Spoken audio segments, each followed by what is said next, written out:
లలిత jewellers వారి double ధమాకా offer. అన్ని బంగారు నగలపై తరుగులో 1% తగ్గింపు. పాత బంగారు నగల ఎక్స్చేంజ్ పై గ్రాముకు 150 రూపాయలు అదనంగా పొందండి.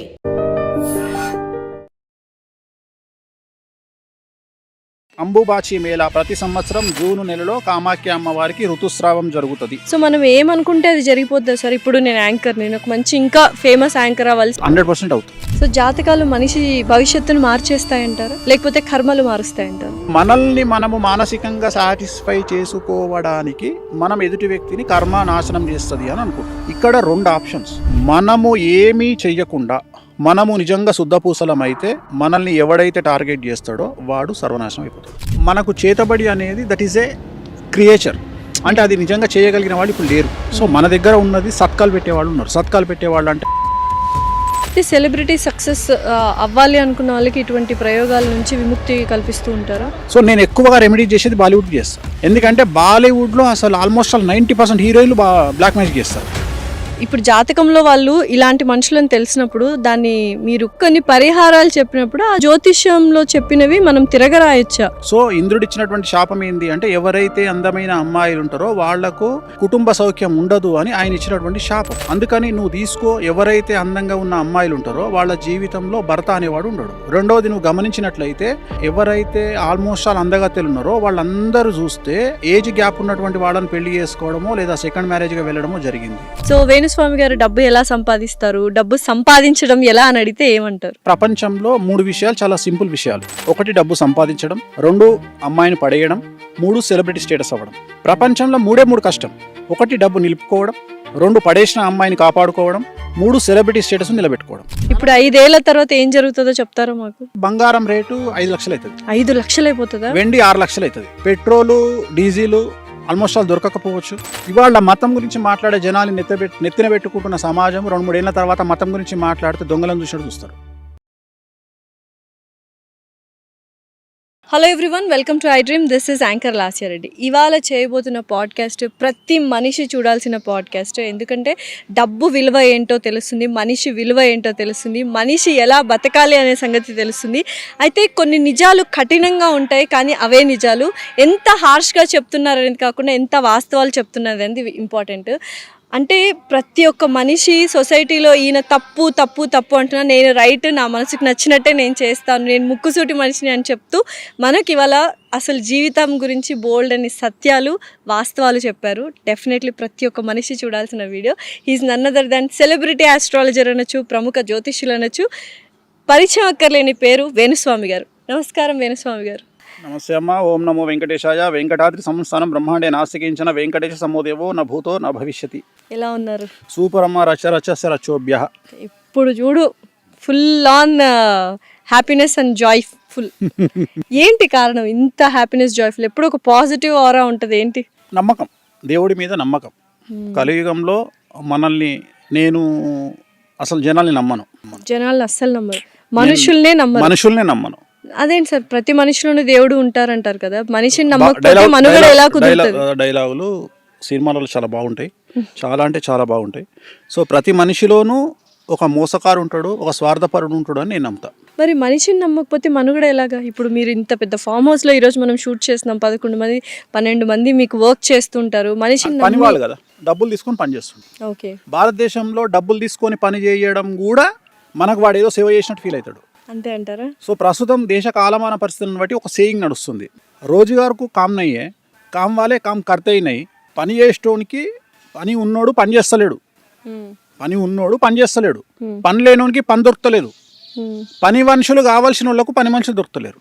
ఎందుకు ఇది అంటే మన దేశంలో, మన తెలుగు రాష్ట్రాలలో పరిస్థితి ఏంటి అంటే మన దగ్గర డబ్బులు తీసుకొని పనిచేసేవాడు కూడా మనకేదో సహాయం చేసినట్టు వాడి జీవితాన్ని మనకు దారపోసినట్టు ఫీల్ అవుతాడు. ఈ ధోరణి ఎందుకు వచ్చిందంటారు? కలియుగం కాబట్టి పోయే కాలం అంటారు. పోయే కాలం, అహం అన్నట్టు ఇదంతా జెలస్, అహము ఎట్లయిపోయిందంటే చివరికి ఎట్లయిపోయిందంటే మన దగ్గర పనిచేసేవాడు ఏమనుకుంటాడు అంటే, ఇప్పుడు ఉదాహరణ ఒక కాంట్రాక్టర్ ఉన్నాడు. కాంట్రాక్టరు సంవత్సరానికి 100 కోట్ల బిజినెస్ చేస్తాడు.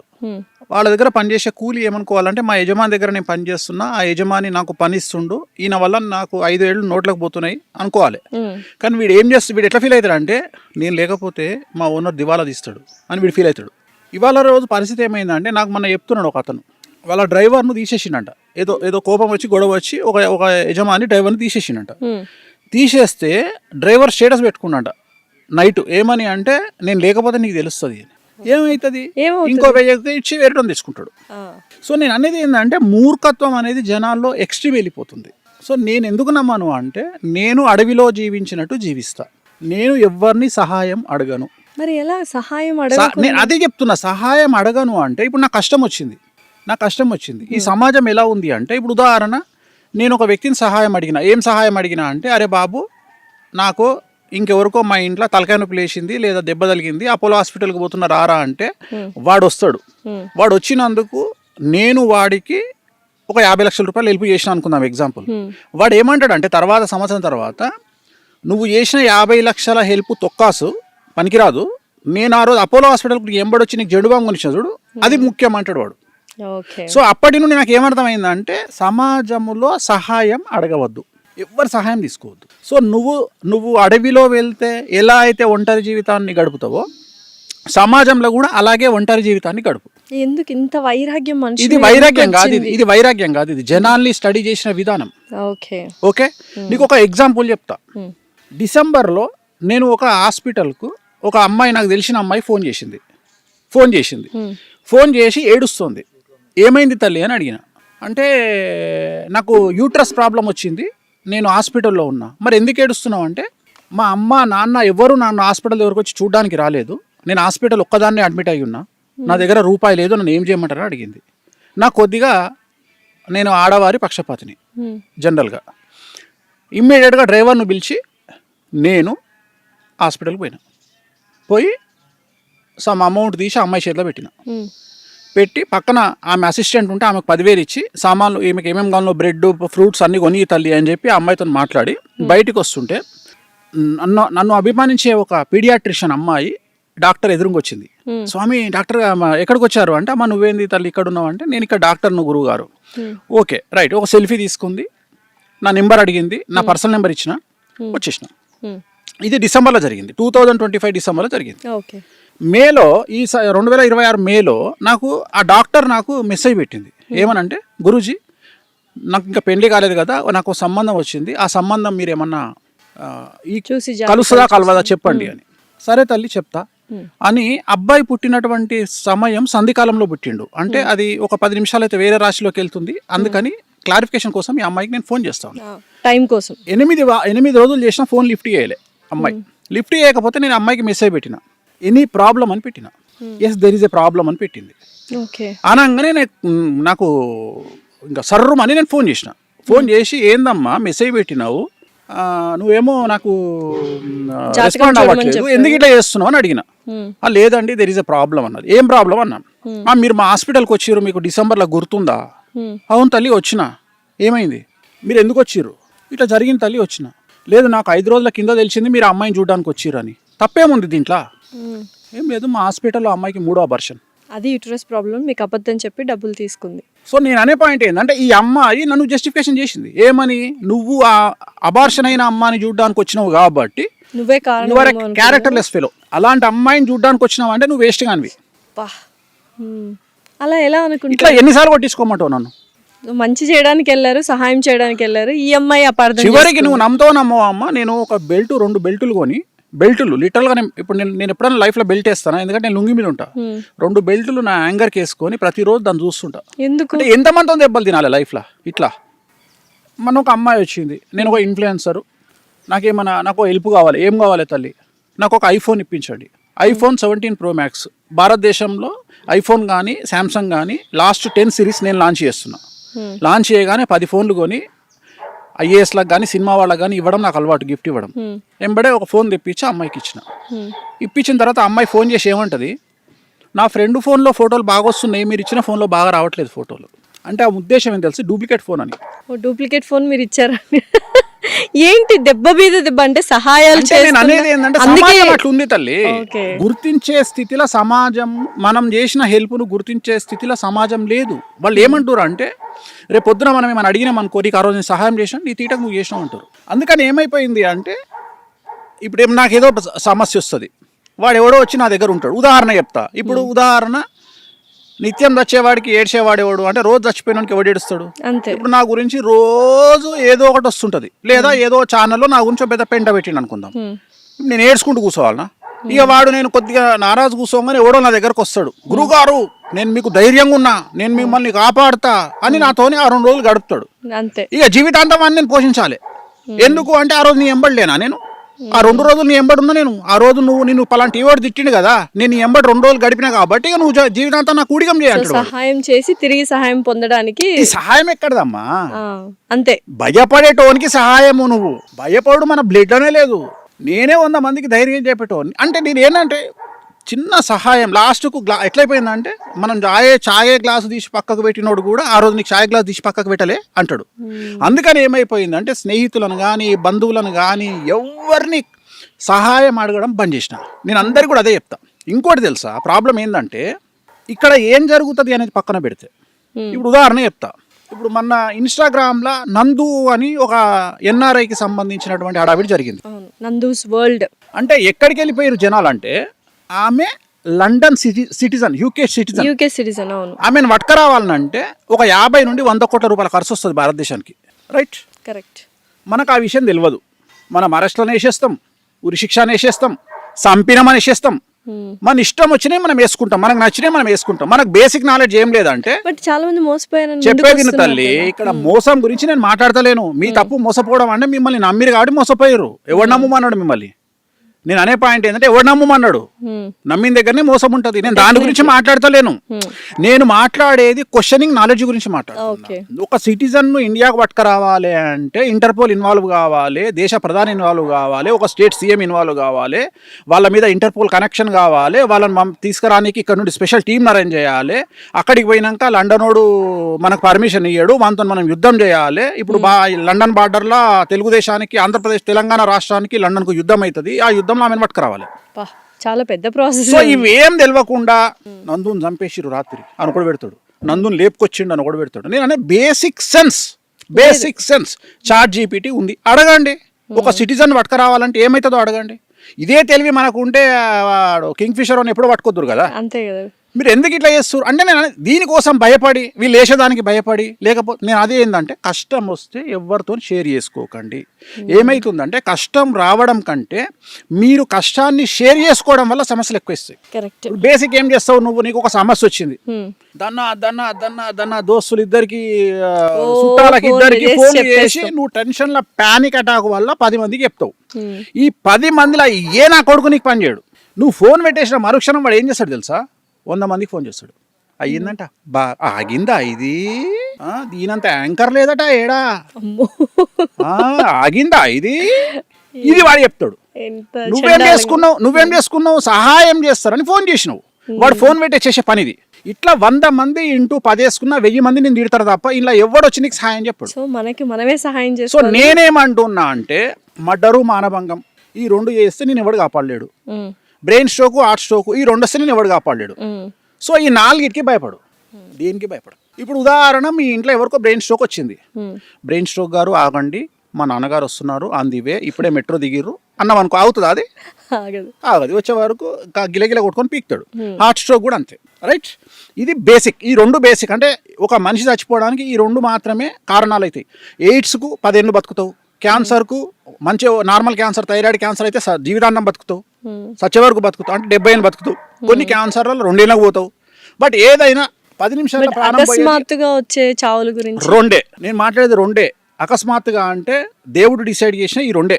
నేను అనేది యాక్సిడెంట్ కాకుండా only brain stroke, heart stroke. ఇవి కాకుండా ఏది నిన్ను ప్రాబ్లం క్రియేట్ చేయదు. అట్లనే మర్డరు, మానభంగం తప్ప ఏది చేసినా ఏం కాదు. మనిషికి మనిషి సహాయం లేకుండా ఎవడు చేస్తున్నాడు తల్లి? సహాయం ఎవడు చేస్తున్నాడు? ఎవడు చేస్తుండు? మీకు ఇంతవరకు అంటే ఇన్ని ఇయర్స్ అయింది, ఎవరి సహాయం పొందలేదా మీరు ఇంతవరకు? వేణుస్వామి గారి జీవితంలో ఒక మనిషి సహాయం పొందలేదు అపార్ట్ ఫ్రమ్ ఫ్యామిలీ? నిజాయితీగా ఎవరి దగ్గర పొందలే. అంటే నా నుండి ఎక్స్పెక్ట్ చేయకుండా ఎవ్వరు చేయలే నాకు హెల్ప్. నేను అనేది ఏంటంటే వీళ్ళకంటే నా పనులు బెటర్ కదా. డబ్బులు ఇస్తే పని చేస్తారు. నేను అనేది నువ్వు ఎవరు ఏమంటాడు అంటే చివరికి నేను విన్నది ఏంటంటే వాడికి బలిసింది వాడు చేసాడు. This is the answer final. సహాయం చేస్తున్నాం. సో ఇలాంటి చాలా తగిలాయి కాబట్టి సహాయం This is the- చేసినప్పుడు నాకు కాదు తల్లి, చాలా మంది గొప్ప వాళ్ళను మనం తిట్టుకుంటాం. చాలా మంది గొప్ప గొప్ప వాళ్ళు మనుషులను కేర్ చేస్తలేరు అని తిట్టుకుంటాం. వాళ్ళు ఇవన్నీ చూసి చూసి చూసి వచ్చిర్రు కాబట్టి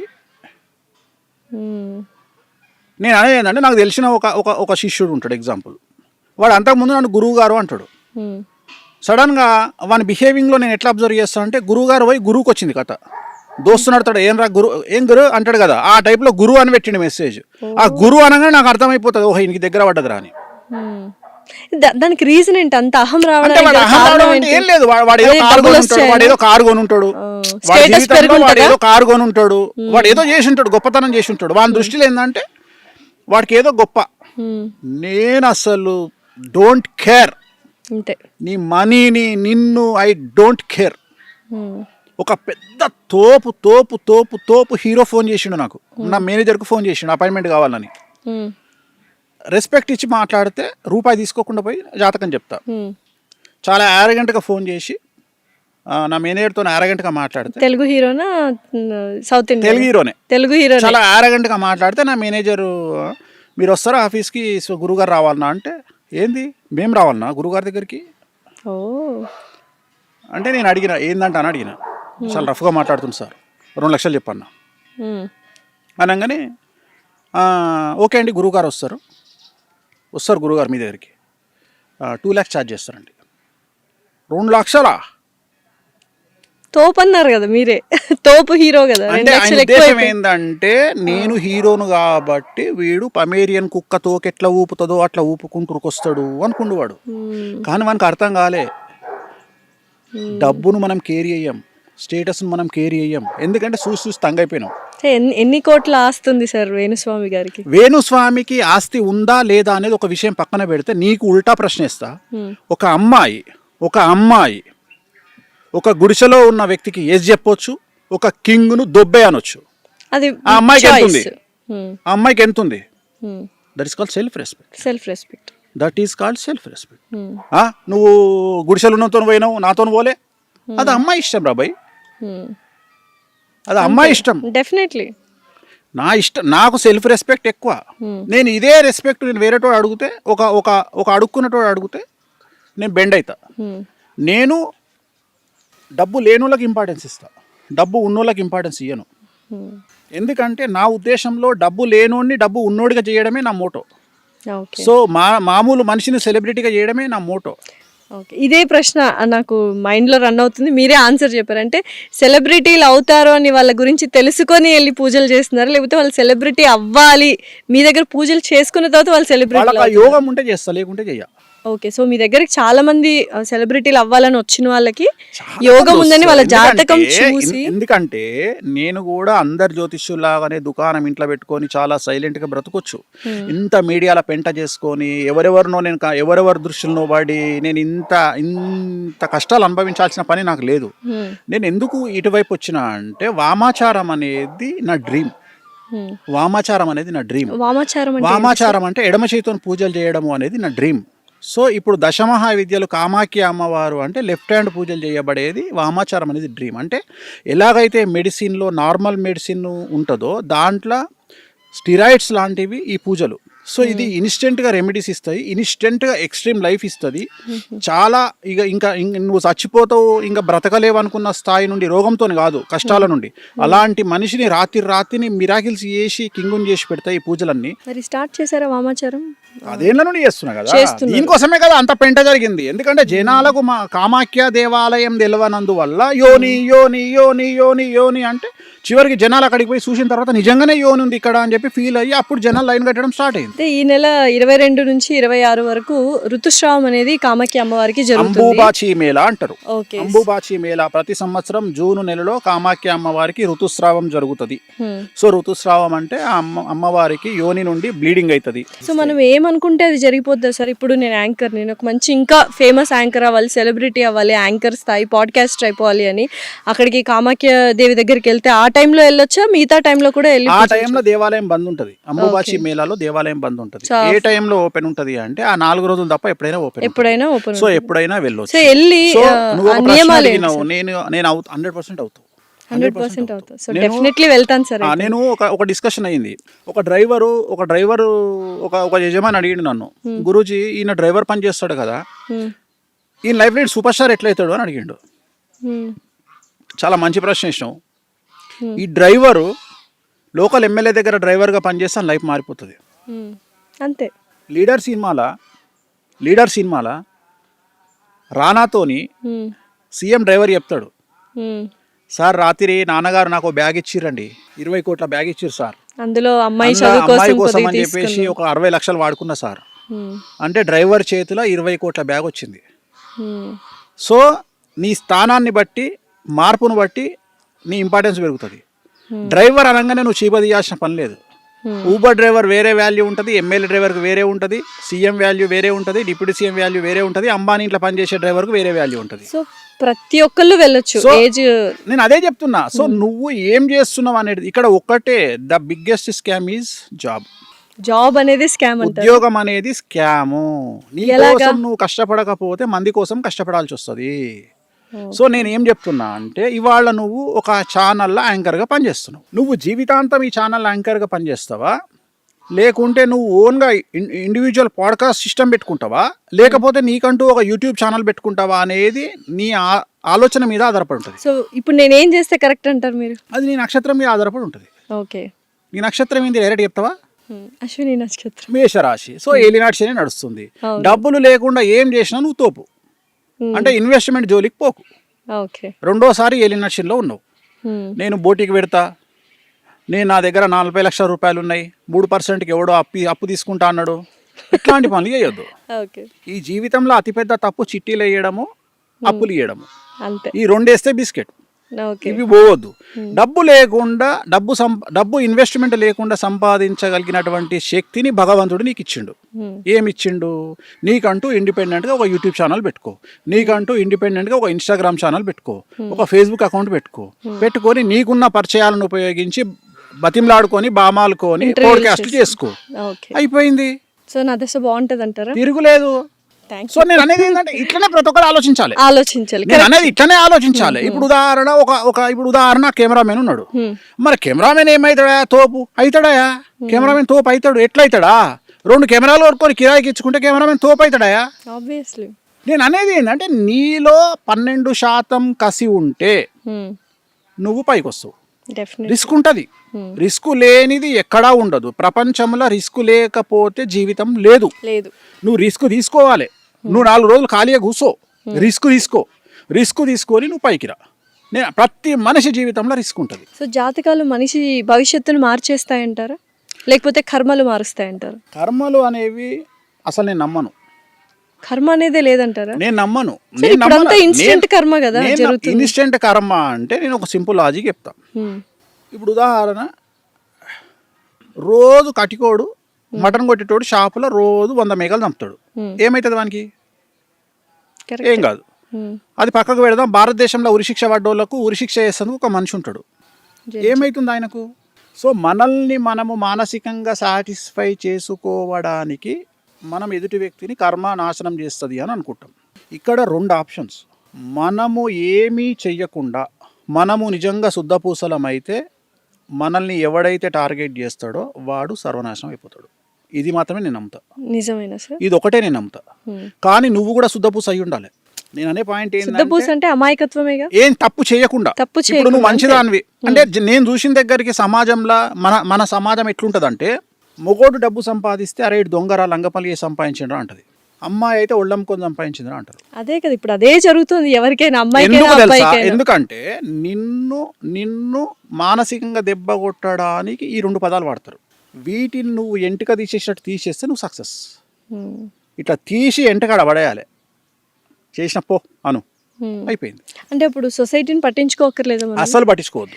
మనకు చెడ్డ పేరు వస్తుందని భయం కూడా అసలు వద్దే వద్దు. అన్నిటికంటే ముఖ్యమైన ప్రాబ్లం, నిన్ననే నా దగ్గరికి ఒక అమ్మాయి వచ్చింది. చాలా తోపు తెలుగు రాష్ట్రాలలో వచ్చి జాతకం చూపించింది. ఆ అమ్మాయిని నా దగ్గరికి పంపించిన ఆమె నా దగ్గరికి రికమెండ్ చేస్తారు కదా. ఇప్పుడు నువ్వే ఉన్నావు, ఏమంటావు? గురూజీ నేను ఒక అమ్మాయిని పంపిస్తున్నా, భార్యాభర్తలు పంపిస్తున్నా, వాళ్ళ దగ్గర ఒక 500 కోట్లు ఉన్నాయి, 1000 కోట్లు ఉన్నాయి, భార్యాభర్తల అన్యోన్య జీవితము, అసలు ఇంకా వాళ్ళని మించిన ఇంకెవరు దొరకరు అని చెప్పి నువ్వు నా దగ్గర పంపించినావు. నేను జాతకం చూడంగానే ఫస్ట్ క్వశ్చన్ ఇంకా కలిసినారా మీరని అడిగిన అమ్మాయిని. నీ మొగడు సైకో కదమ్మా ఎట్లా కలిసినావు అని అడిగిన. ఫస్ట్ క్వశ్చన్ అదే, నీ మొగడు సైకో కదా ఎట్లా కలిసినావు, నీ మొగడికి మల్టీ పర్సనాలిటీలు ఉన్నాయి, స్ప్లిట్ పర్సనాలిటీలు ఉన్నాయి, నువ్వు ఎట్లా కలిసినావు అని అడిగిన. అప్పుడు ఆ అమ్మాయి ఒక అర్ధగంట మొత్తం ఉపదేశం చేసింది నాకు. ఇగో ఇట్లాంటోడు ఇట్లా ఏం చేయాలి గురువు గారు అని అడిగింది నన్ను. ఏం చేస్తావు తల్లి డివోర్స్ తీసుకొని అడిగిన. చెప్పిన అంటే ఎంత సింపుల్గా చెప్పిన అనేది ఆమె అనుకుంటుంది. నేను ఏమంటున్నా అంటే నా చెల్లెనో అక్కనో బిడ్డనో ఆ సీట్లో కూర్చుంటే ఆమె ఎంత సఫర్ అయ్యింది ఆలోచన చేసి చాలా సింపుల్గా నువ్వు డివోర్స్ తీసుకో అన్నట్టే అనిపిస్తుంది. కానీ దాని కింద నేను ఎంతో గ్రౌండ్ వర్క్ చేసి ఉంటా. ఎందుకంటే అమ్మాయి డివోర్స్ తీసుకోవడంలో లేట్ చేస్తే జీవితం నాశనం అవుతుంది. మొగోనికి ఏం నాశనం కాదు. మొగోడు డివోర్స్ తీసుకోవాలి అంటే తీసుకున్నా తీసుకోకపోయినా వాని దగ్గర పైసలు ఉంటే వానికి ఇంకో అమ్మాయి వస్తుంది. ఈ మధ్యన ఇన్స్టాగ్రామ్లో ఒక రీల్ వస్తుంది, how is your what about your age అంటే 10 million ఇన్ బ్యాంక్ అంటాడు. అర్థమైంది. ఏజ్ తో సంబంధం లేదు, బ్యాంక్ మొగోనికి ఏజ్తో సంబంధం లేదు, మొగోనికి ఏజ్తో సంబంధం లేదు. బ్యాంక్ బ్యాలెన్స్ చెప్తే అమ్మాయి ఉంటుంది. కానీ ఆడదానికి అందం ఉండాలి, స్ట్రక్చర్ ఉండాలి, ఫిజిక్ ఉండాలి. ఇవన్నీ దాటితే అమ్మాయిని దేకేటోడు ఉండడు. నేనేమన్నా అంటే తల్లి ఇవాళ నీకు 30 ఏళ్ళు, నీకు ఆల్రెడీ పెళ్ళైంది 18 ఏళ్ళకు, అంటే 12 ఏళ్ళు అవుతుంది, నీకు 8 ఏళ్ళ బిడ్డ ఉంది. ఇవాళ నువ్వు ఈ నిర్ణయం తీసుకోకుండా సపోజ్ నీకు రేపొద్దున అష్టమశని వచ్చినప్పుడు అర్ధాష్టమశని వచ్చినప్పుడు నిర్ణయం తీసుకుంటావు నువ్వు. అప్పుడు అప్పటికి ఇంకో సైకోగాడు పక్కకు పెడితే ఫస్ట్ ఇప్పుడు నువ్వు సంపాదించే సంపాదన నీ దగ్గర ఉండదు.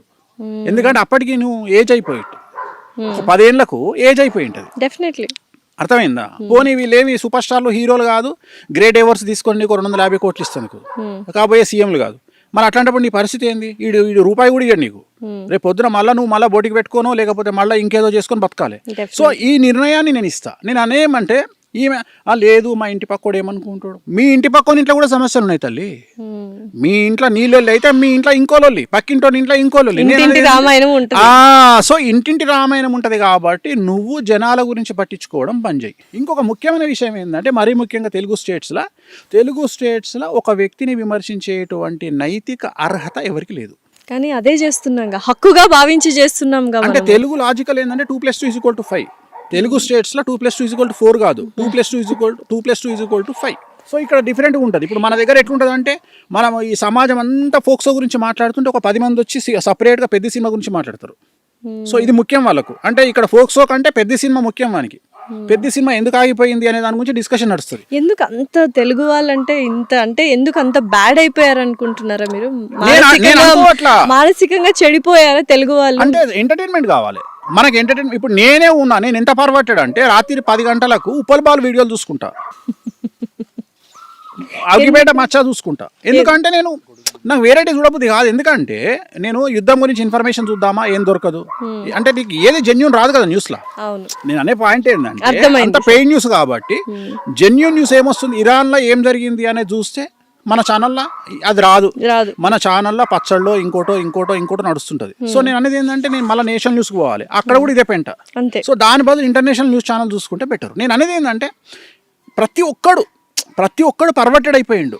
నేను అనేది నైతిక బాధ్యత, నేను అనేది క్వశ్చనింగ్ లేదమ్మా. అన్నిటికంటే ముఖ్యం నేను ఏమంటున్నా అంటే దెర్ ఇస్ నో క్వశ్చన్. ఏది వేస్తే అది నమ్మాలి. అది నిజం కాదని తెలుసు, అయినా సరే నేను రాజకీయాలు అట్లే అయినాయి, సినిమా ఇండస్ట్రీ అట్లే అయింది, ప్రతి ఒక్కటి business, products, promotions, everything. Celebrity అనగానే పుక్కడికి దొరికిండా మీకు? ఎవడు పడితే ఏ హీరోని తిట్టడము, హీరోయిన్ తిట్టడము, యాంకర్లు తిట్టడము, ఇష్టం వచ్చి నోటికి వచ్చిన తిట్లు తిట్టడం. పద్ధతిగా ఉన్నా తిడుతున్నారు, ఏం చేయాలి చెప్తున్నా. ఇప్పుడు అందుకని ఒక సామెత ఉంది కదమ్మా, పెట్టనమ్మ ఎలాగో పెట్టదు పెట్టేముండకి ఏమైంది అని. ఒక సామెతనే ఉంది, పెట్టనమ్మ ఎలాగూ పెట్టదు పెట్టేముండకి ఏమైంది అని. అట్లా మన నిండుగా బట్టలు వేసుకున్న అమ్మాయిని తిడుతున్నారు, ఎక్స్పోజింగ్ చేసే అమ్మాయిని తిడుతున్నారు. సో నేను అందుకని ఏమంటున్నా అంటే ఈ విమర్శలకు మీరు తలొగ్గకండి. సో మనకు నచ్చింది మనము చేయాలి, నచ్చినట్లు మీరు బ్రతకండి, తప్పుడు పనులు చేయకుండా నచ్చినట్టు. రెండోది ఏంటంటే విమర్శించే వాళ్ళని చూసి కృంగిపోకండి, పర్వర్టెడ్గా బిహేవ్ చేయకండి. ఏంటి సార్ ఇంత ఆహ్లాదకరంగా వేశారు ఈ ఫామ్ హౌస్, బాతులు, చక్కగా కోళ్ళు, డిఫరెంట్ ఆవులు, కుక్కలు ఇవన్నీ ఉన్నాయి. ఏంటి దీనికి రీజన్ ఏంటి? ఈ ఫామ్ హౌస్కి యొక్క ఏం లేదు, పర్పస్ ఏంటి? వచ్చినప్పుడు మెంటల్ ఎక్కింది. కరోనా వచ్చినప్పుడు ఇంట్లో నాకు ఖాళీగా ఇంట్లో ఉండడం అంటే చిరాకు. అంటే నాకు ఎట్లాంటి మెంటాలిటీ అంటే నేను ఇవాళ పని లేదనుకో, పని లేకపోతే ఈనార్బిడ్ మాలో జీవికేనో ఎటో వెళ్ళిపోయి చెప్పులు అవసరం ఉన్న చెప్పులు, లేకున్నా చెప్పులు, లేకుంటే పర్ఫ్యూమ్ ఏదో కొనుక్కొని వచ్చే టైప్.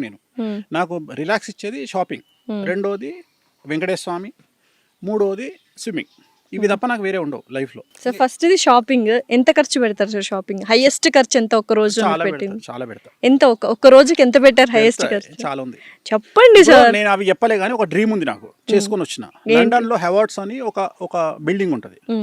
ప్రపంచం మొత్తంలో దాని గొప్పతనం ఏంటంటే అక్కడికి వెళ్ళి ట్యాగ్ చూడకుండా షాపింగ్ చేయాలి. దానికి ట్యాగ్ ఉండదు. వాటికి ట్యాగ్స్ ఉండవా? ఉండవు. ఉదాహరణ నువ్వు టీ షర్ట్ చూసావు అనుకో, ఆ టీ షర్ట్ కు ట్యాగ్ ఉండదు. అంటే ఎంత అనేది నీకు అక్కడ రేట్ చూడాలంటే ఏం ఉండదు, దాని ట్యాగ్ ఉండదు. సో బిల్లింగ్ దగ్గర తీసుకుపోయి బిల్లింగ్ దగ్గర పెడితే ఆడి అప్పుడు బిల్ వేసి ఇస్తాడు. ఆ బిల్లు కూడా నువ్వు అడగొద్దు. సో అది నాకు పిచ్చి. ఆ డ్రీమ్ ఫుల్ఫిల్ చేసుకున్నారా మరి? ఎంత ఖర్చు పెట్టారు? తెలియదు. బా ఎందుకు సార్ అలాగా? కాదు, ఎందుకు అమౌంట్స్ చెప్పట్లేదు ఏంటి? అవసరం ఏముంది? ఐటీ రైట్స్, ఇన్కమ్ రైట్స్ జరుగుతాయి. అన్ని జెన్యూన్ ఉంటాం మనం. భారతదేశంలో జిఎస్టీ కట్టే ఏకైక ఆస్ట్రాలజర్. టెన్షన్ లేదు. సో నెక్స్ట్ సెకండ్ ఇది వెంకటేశ్వర స్వామి అన్నారు కదా, ఏంటి ఆరాధిస్తూ మెడిటేషన్ లాంటివి చేస్తుంటారు? మెడిటేషన్ ఏం లేదు. రోజుకు ఆయన ఫోటోను ఒక 100 నుండి 1000 సార్లు చూస్తా. అంటే ఉదాహరణ నేను కిచెన్లో వెళ్తున్నా, కిచెన్లో వెళ్ళేటప్పుడు ఎదురుగా వెంకటేశ్వర ఉంటాడు. ఆయన ముఖం చూస్తూ అక్కడ నుండి పాస్ అవుతా. సో నేను ఇంట్లో నువ్వు ఎటు తిరిగినా ఒక 5-6 ప్లేస్లలో నాకు వెంకటేశ్వర బొమ్మలు ఉంటాయి. పెద్దగా ఉంటాయి, చిన్నగా ఉంటాయి, అన్ని 4x4, 5x6 ఉంటాయి. సో ఎట్లుంటుంది అంటే అక్కడ నుండి వెళ్ళేటప్పుడు ఆయన చూస్తా, ఆయన ముఖం చూస్తా. అట్లా ప్రతిరోజు నేను ఎక్కడికి పోతే అక్కడికి, ఉదాహరణ బాత్రూమ్కి వెళ్ళేటప్పుడు ఒక వెంకటేశ్వర ఉంటాడు. అట్లా నా ఆఫీస్లో అంతే. నువ్వు ఇక్కడ చూస్తే ఫామ్ హౌస్లో కూడా వెంకటేశ్వర ఉంటారు. సో నేను అనేది ఏంటంటే నేను ఎక్కడ మూవ్ అయినా ఆ మూవ్లో నాకు వెంకటేశ్వర కనిపిస్తాడు. పూజలు చేయడము, నేను కూర్చొని పూజలు చేయడము, అదేదో సినిమాలో చూపించినట్టు అవాహయామి ఈ టైపు పూజలు నేను చెయ్య. ఓన్లీ స్వామిని కళ్ళతో చూసుకుంటున్నావు కదా అని వెళ్ళిపోతాను. ఎందుకు అంత ప్రీతి ప్రాత్రం అయిపోయింది? ఇప్పుడు ఇక్కడ యాక్చువల్గా this is the first question నువ్వు నన్ను అడిగింది. అక్కడ నుండి మనం డీవియేట్ అయ్యి తిరిగి ఇటు వచ్చినాం. యాక్చువల్గా విషయం ఏంటంటే ఈ దేవుడు తప్ప ప్రపంచంలో మనల్ని ఎవడు కాపాడు అని గుడ్డిగా నమ్మే వ్యక్తిని నేను. అర్థమైందా? సో కలియుగంలో ఈ భక్తి పెరగడానికి ప్రధానమైనటువంటి కారణము ఇదే. ఏంటంటే అమెరికా లాంటి దేశాలలో సైకియాట్రిస్టులు ఉంటారు. వాళ్ళ కాన్ఫిడెన్స్ తగ్గంగానే డాక్టర్ దగ్గరికి పోరు, వీళ్ళ దగ్గరికి పోతారు. పోయి మాకు ఇట్లా అయ్యింది అంటే వాడు ఏదో బూస్టింగ్ ఇచ్చి పంపిస్తాడు. మన తెలుగు రాష్ట్రాలలో, భారతదేశంలో, టోటల్ ఇండియాల పరిస్థితి ఏంటంటే ఇక్కడ ఎవరికి ఏ ప్రాబ్లం వచ్చినా ఆస్ట్రాలజీ దగ్గరికి పోతారు, లేదా గుళ్ళ పంతులు తిరిగిపోతారు. పోతే ఇక్కడ గుళ్ళ పంతులకు ఉన్న పర్మిషన్ ఏంటంటే నువ్వు దేవుడి యొక్క గొప్పతనాన్ని ఒక పూజారిగా చెప్పాలి. ఇక్కడ ఆస్ట్రాలజర్ గొప్పతనం ఏంది అంటే నేను భగవంతుడిని ధ్యానించు, నీకు ఇంకెవ్వడు అవసరం లేదు అని వాళ్లకు బలమైనటువంటి ఒక భయాన్ని పోగొట్టి వాళ్లకు ధైర్యాన్ని నింపడం నా యొక్క కర్తవ్యం. సో నేను ఇక్కడ ముందే చెప్పి నీకు ఈ ప్రాబ్లం ఉంది. ఉదాహరణ భార్యాభర్తలు విడిపోతారు. అయ్యా మీరిద్దరు విడిపోయే అవకాశం ఉంది, ఇగో నువ్వు మొదలే చెప్తారే నీ పెళ్ళం కొట్టినా నువ్వు కంట్రోల్ ఉండు, నువ్వు కోపానికి రాకు. అట్లా మీకు ముందే తెలిసిపోతుంది. జాతకాలు చూసి ఖచ్చితంగా తెలిసిపోతాయి కదా. సో ఇప్పుడు జాతకంలో వాళ్ళు ఇలాంటి మనుషులను తెలిసినప్పుడు దాన్ని కొన్ని పరిహారాలు చెప్పినప్పుడు ఆ జ్యోతిష్యంలో చెప్పినవి మనం తిరగరాయొచ్చా? ఇప్పుడు ఆ మనిషి కోపం తగ్గించుకుంటాడు. ఇప్పుడు భార్య భర్తలు ఇద్దరున్నారు, మీ భార్య కొడుతున్నా కామ్గా ఉండు అంటున్నారు కదా. సో కామ్గా ఉంటే వాళ్ళిద్దరి మధ్య సఖ్యత పెరుగుతుందా అంటే అప్పుడు జాతకం తప్పే కదా. జాతకంలో అందరు విడిపోతారని ఉండదు, జనరేషన్ డిసైడ్స్. 1960లో పుట్టినటువంటి భార్యాభర్తలు పెళ్లి చేసుకుంటే ఖచ్చితంగా భర్త కొట్టిన భార్య పడుతుంది. ఎందుకు? ఆనాడు ఆ అమ్మాయికి, ఆ స్త్రీకి ఫైనాన్షియల్ ఫ్రీడమ్ లేదు. ఇప్పుడున్నటువంటి అమ్మాయికి 1990 తర్వాత పుట్టినటువంటి అమ్మాయిలకు ఫైనాన్షియల్ ఫ్రీడమ్ ఎక్కువ. రెండవది కాలసర్ప దోషం అనేది చాలా తీవ్రత. రెండవది అందం మీద కాన్షియస్ చాలా ఎక్కువ.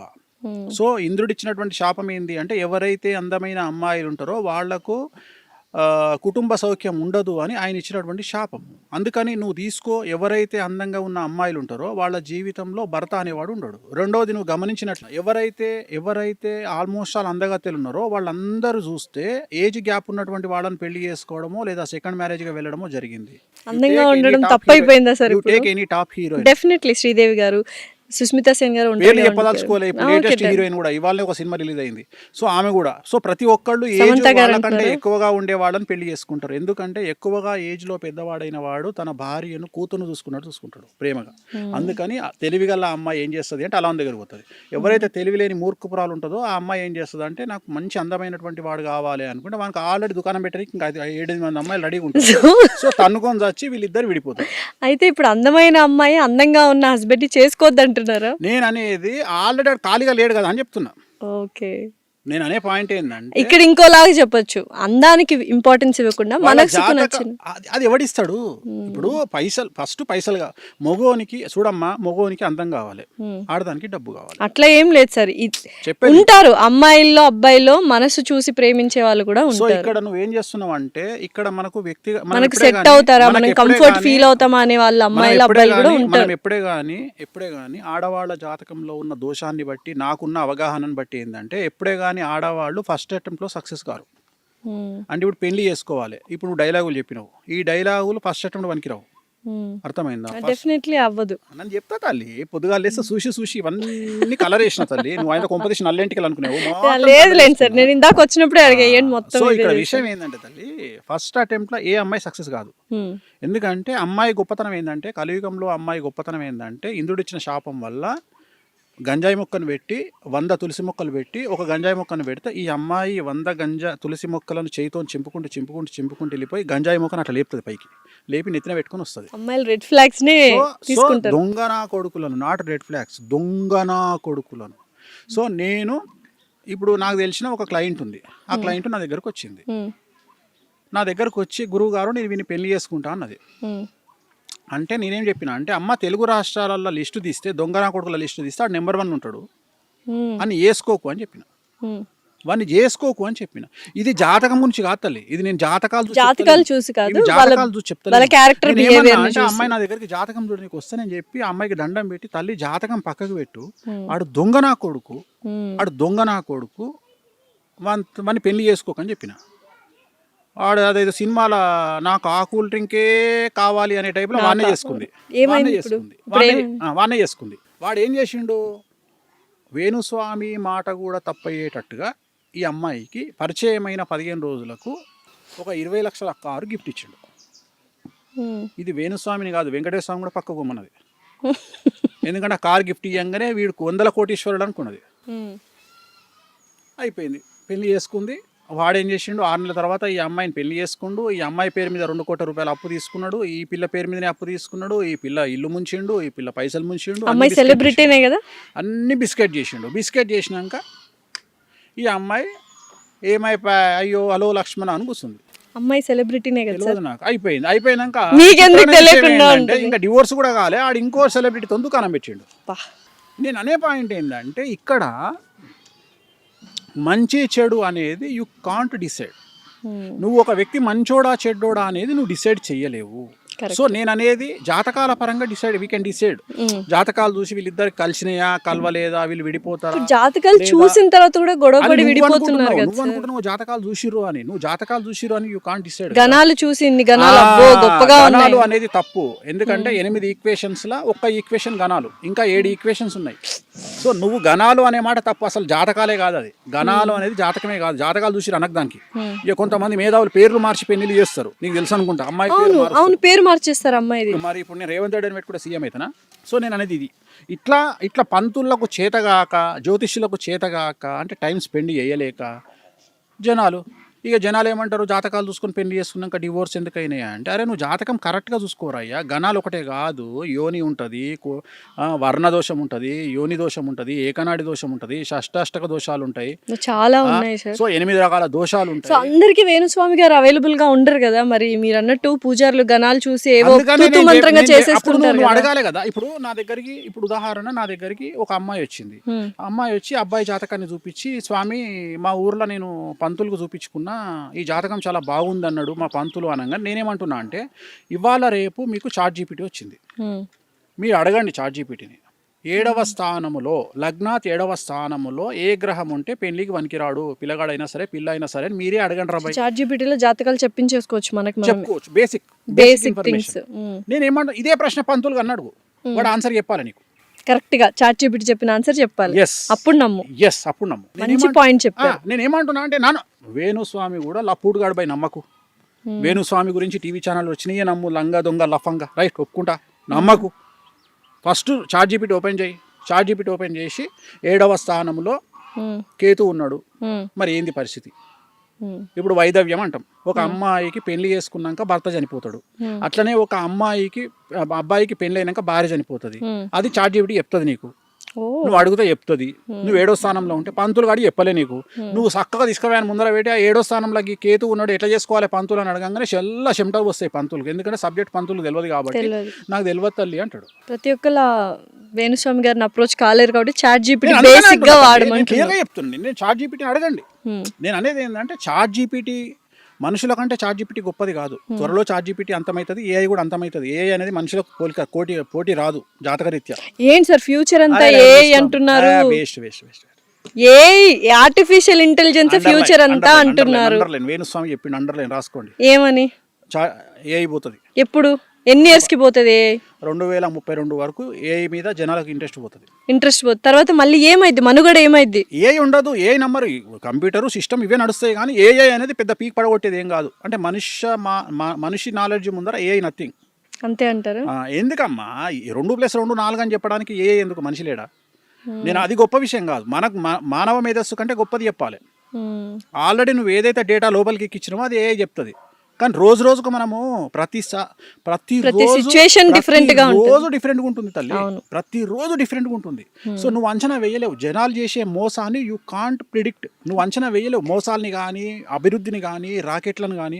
You can't predict anything in society. Sir ఇప్పుడు మరైతే బీటెక్ స్టూడెంట్స్ అందరూ ఆర్టిఫిషియల్ ఇంటెలిజెన్స్ అనే కోర్సులో జాయిన్ అయిపోయారు, చాలా చేస్తున్నారు. అప్పుడు మరి పరిస్థితి ఏంటి? చేతగానోడు బ్రతుకు తెరువు చేతగానోడు కాంపిటీషన్కు భయపడేటోడు ఏఐకి భయపడతాడు. ఇట్లాంటి ఏఐలు వస్తేనే కదా వేణుస్వామి వాల్యూ తెలిసేది. ఇట్లాంటి ఏఐలు వస్తేనే కదా నీలాంటి అమ్మాయిల వాల్యూ తెలిసేది. ఏఐని ప్రశ్నలు అడుగుమను, ఏఐ బెండకాయ కూర ఏమను చేస్తుందా? చేయదు కదా. ఏం చెప్తుంది? 2+2 4 అని చెప్తుంది. నువ్వేంద్రా బాయ్ ఏఐ చెప్పని నేను చెప్పుకోనా? నేను అనేది ఇప్పుడు నువ్వు చాట్ జీపీటీని నువ్వు ఏఐని అడుగు, డేట్ ఆఫ్ బర్త్ పెట్టి అది చెప్పిన దానికంటే 100% నేను మంచి ఇంకెక్కువ చెప్తా. జాతకం బెట్టు కడదాం కెమెరా ముందు. 100% అయిపోయింది. మరి ఇంక ఏం బీకింది అంటే ఎవడైతే టాలెంటెడ్ పర్సన్ ఒకడు ఉంటాడు, మన గ్రూప్లో కూడా ఒకడు ఉంటాడు. ట్రైన్ పోతుంటే ట్రైన్ దిగి ట్రైన్ నూకుతున్నా అని దాన్ని పట్టుకొని ఇట్లా పోతుంటాడు. సో అట్టే కష్టం చేయకుండా కష్టం చేసిన అని బిల్డప్ ఇచ్చేటోనికి ఏఐలు భయపెడతాయి. నీలాంటోనికి నాలాంటోనికి ఏఐలు భయపెట్టాయి. మనం ఏఐ అమ్మ మొగుడు. సో ఏఐలు ఇంకోటి ఏఐకి భయపడడం కూడా తప్పే. ఎందుకంటే ఏఐ కూడా మనం క్రియేట్ చేసిందే కదా. అంతే. సో మనం క్రియేట్ చేసిన దానికి మనం భయపడేది. జాబ్లు వెళ్ళిపోతాయి.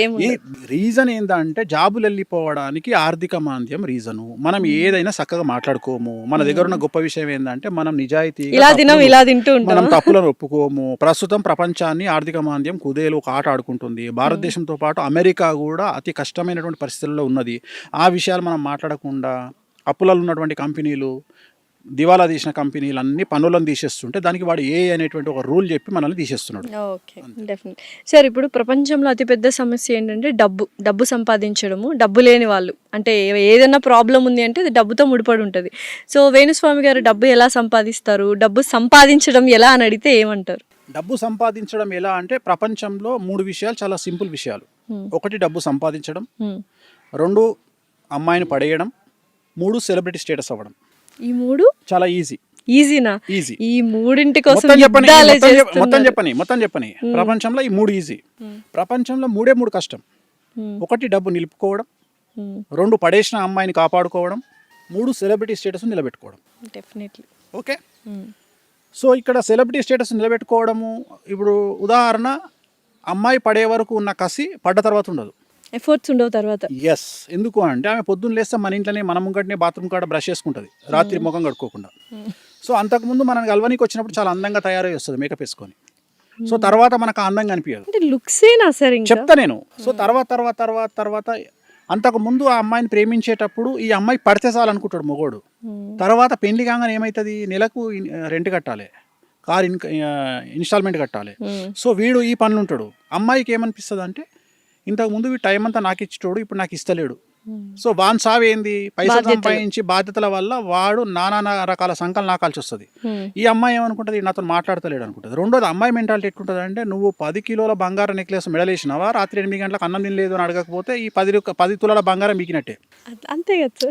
నేను అదే చెప్తున్నా, దీన్ని బ్యాలెన్స్ చేయగలిగిన వాడు మగవాడు అని చెప్తున్నా. నేను ఎక్కడ అమ్మాయిని తప్పు మొగోడు ఏమనుకుంటాడు అంటే నేను మంచి కారు పెట్టినా నా పెళ్ళానికి అని ఖుషి అవుతాడు. నేనేమంటారా, కారు పెడితే కాదురా, రాత్రి పొద్దున టిఫిన్ చేసినావా అని అడుగురా, హ్యాపీ ఫీల్ అవుతుంది.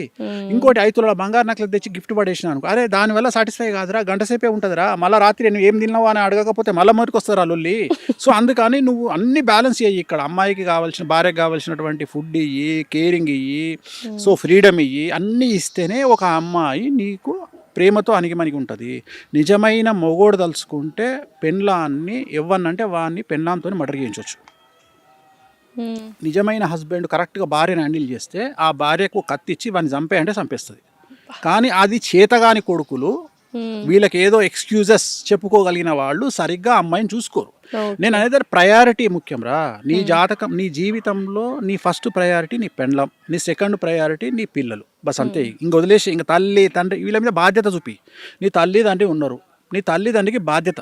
నీ బాధ్యత ఏంది? వాళ్ళకి టైంకు మెడికల్ షాప్లో మెడిసిన్స్ ఇప్పియడము, వాళ్ళు తిన్నరా లేదా కనుక్కో, అది బాధ్యత. సో ఇది తెలియక చాలా మంది గొడవలు పడేసుకుంటూ భార్యాభర్త విడిపోవడానికి ఇటు తల్లిదండ్రులు అటు తల్లిదండ్రులు కారణం. రెండవది ఏంటంటే, ఇప్పుడు ఉదాహరణ ఈ మధ్య కాలంలో అమ్మాయిలు స్ట్రెస్ ఎక్కువ తీసుకోవడం వల్ల, రెండవది మనం తాగేటువంటి పాలల్లో మొత్తము కెమికలైజ్డ్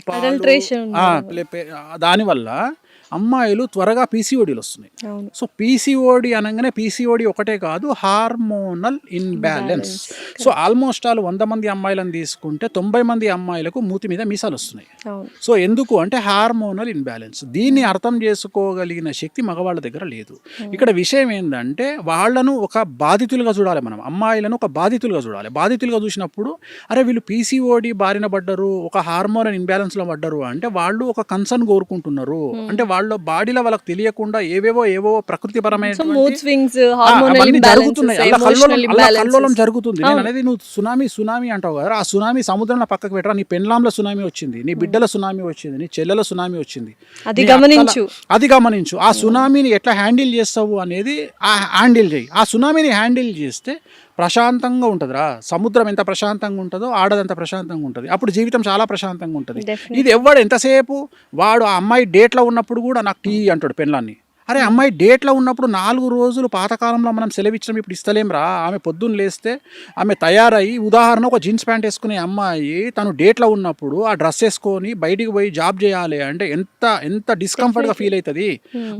ఒక ఎయిర్ హోస్టెస్, ఒక మంచి పొజిషన్లో ఉండే ఒక అమ్మాయి, ఒక హీరోయిన్, డ్యాన్స్ చేయాల్సిన హీరోయిన్ డేట్లో ఉండి డ్యాన్స్ చేస్తుంది. లేదు ఒక యాంకరు 18 గంటలు నిలబడి 5 ఎపిసోడ్లు ఇవ్వాల్సిన యాంకరు డేట్లో ఉండి అడ్డగోలుగా నీళ్లు అన్నట్టు బ్లీడింగ్ అవుతుంటే ఆ అమ్మాయి ఆడ నిలబడి చేయాలి అంటే, అరే నీకు దెబ్బ తగిలి, నీకు ఒక చిన్న బొటనైలకు దెబ్బ తగిలి గిలగిల కొట్టుకొని 3 పల్టీలు కొడతావు, గాడిది కొడక ఆ అమ్మాయి బ్లీడింగ్తోనే ఆడ కష్టపడుతుంది. నువ్వు ఆమెను కంపేర్ చేసి ఆమె గురించి తెలుసుకోలేనటువంటి మూర్ఖమ్ముండా కొడుకువి. నువ్వు నీ తప్పు పెట్టుకొని నువ్వు అమ్మాయిలను తిడితే లాభమేమో. మూడ్ స్వింగ్స్ వచ్చినా కూడా దాన్ని కూడా అవహేళన చేస్తున్నారు. నేను అదే చెప్తున్నా, అది అర్థం చేసుకోవాలి. ఇప్పుడు తిట్టంగానే ఎందుకు తిట్టింది, సింపుల్ లాజిక్. ఓకే, పీరియడ్స్ లో ఉందా లేదా, ఇప్పుడు అంత దూరం ఎందుకు పోతున్నావు? నేను నా బిడ్డ దగ్గర నుండి పోతుంటే అది ఏదైనా మాట్లాడంగానే డైరెక్ట్ రివాల్వర్ పెడుతుంది. అంటే ఒక టపాక్ మీద ఒక మాట అంటుంది. అనగా నాకు అర్థమైపోయింది, ఏంది తల్లి అంట. అనగానే అర్థమైపోతుంది నాకు. నేను అనుకుంటా డేట్ ఎప్పుడు అంటాను, చూసి ఎల్లుండి అంటది. ఎల్లుండి అంటే 2 రోజుల ముందే దుకాణం పెట్టింది అని ఇక మళ్ళీ దాన్ని దిక్కుపోకుండా ప్రశాంతంగా ఉన్నది ఏమన్నా అర్థం చేసుకుంటాం. అంటే ఇది ఎవరు అర్థం చేసుకోవాలి? మగవాళ్ళు అర్థం చేసుకోవాలి. ఇది అర్థం చేసుకోకుండా దానికి ఇగో అని పేరు పెట్టి, జెలస్ అని పేరు పెట్టి, ఇట్లా చేతిలో రిమోట్ ఉంటుంది, డేట్లో ఉంది చేతిలో టీవీ రిమోట్ ఉన్నప్పుడు ఆమెకు నచ్చిన టీవీ చూస్తుంది, చూడదు, ఇంకేమో చేస్తుంది.